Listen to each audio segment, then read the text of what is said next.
राधे राधे दोस्तों, आज हम चर्चा करेंगे मार्गशीर्ष पूर्णिमा के व्रत कथा एवं इसके महत्व के बारे में। दोस्तों, भगवान श्री कृष्ण ने स्वयं कहा है कि महीनों में मैं मार्गशीर्ष हूं, अतः यह महीना भगवान श्री कृष्ण को समर्पित है और इस महीने में किए गए सत्कर्म का फल हजारों गुना अधिक प्राप्त होता है। दोस्तों, मार्गशीर्ष पूर्णिमा को 32वीं पूर्णिमा भी कहते हैं और कहा जाता है इस पूर्णिमा पर व्रत, दान या किसी नदी में स्नान करते हैं तो उसका 32 गुना फल अधिक मिलता है। मार्गशीर्ष पूर्णिमा पर भगवान दत्तात्रेय की जयंती भी मनाई जाती है। भगवान दत्तात्रेय त्रिदेव ब्रह्मा, विष्णु और महेश के अंश माने जाते हैं। मार्गशीर्ष पूर्णिमा पर अन्नपूर्णा मां की जयंती मनाई जाती है क्योंकि मार्गशीर्ष पूर्णिमा के दिन ही माता पार्वती अन्नपूर्णा रूप में प्रकट हुई थी और उनके ही आशीर्वाद से संसार का भरण पोषण होता है। अतः मार्गशीर्ष पूर्णिमा पर अन्नपूर्णा मां की विशेष रूप से पूजा अर्चना की जाती है। इस दिन मां अन्नपूर्णा की पूजा से घर में धन धान्य बढ़ता है। इससे साधक के परिवार में किसी प्रकार का अभाव नहीं रहता है। पौराणिक मान्यताओं के अनुसार मार्गशीर्ष पूर्णिमा से सतयुग का आरंभ हुआ था, इसलिए इसे युगादि मास भी कहते हैं, अर्थात युग परिवर्तन मास भी कहते हैं।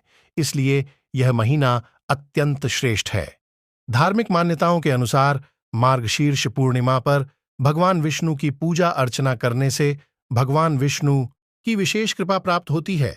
यदि संभव हो तो मार्गशीर्ष पूर्णिमा पर किसी नदी में स्नान करना चाहिए या अपने घर पर ही गंगा जल मिश्रित जल से स्नान करें। मार्गशीर्ष पूर्णिमा पर चंद्रमा की पूजा अवश्य करें क्योंकि मार्गशीर्ष मास के चंद्रमा को अमृत से सिंचित किया गया है। अतः आज के दिन चंद्रमा की पूजा से अनंत गुना फल जन्म जन्मांतर तक प्राप्त होता है। इसलिए इस पूर्णिमा को मोक्षदायिनी पूर्णिमा भी कहते हैं। अब बात करते हैं कि पूर्णिमा कब प्रारंभ हो रही है, कब समाप्त हो रही है। तो मार्गशीर्ष पूर्णिमा प्रारंभ हो रही है 26 दिसंबर सुबह 5:46 पर और समाप्त होगी 27 दिसंबर को सुबह 6:02 पर। उदिता तिथि के अनुसार पूर्णिमा का व्रत 26 दिसंबर मंगलवार को होगा। इसी दिन स्नानदान, दीपदान किए जाएंगे। आपको ब्रह्म मुहूर्त में नहाकर व्रत प्रारंभ करना होगा। 26 दिसंबर को शाम 5:06 पर चंद्रमा को अर्घ्य देकर ही व्रत खोला जाएगा।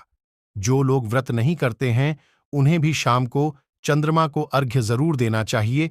इससे सभी मनोकामनाएं पूर्ण होती हैं।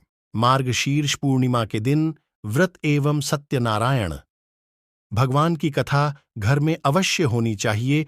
आप कथा के लिए कोई पंडित बुला सकते हैं या अपने आप भी कथा पढ़ सकते हैं।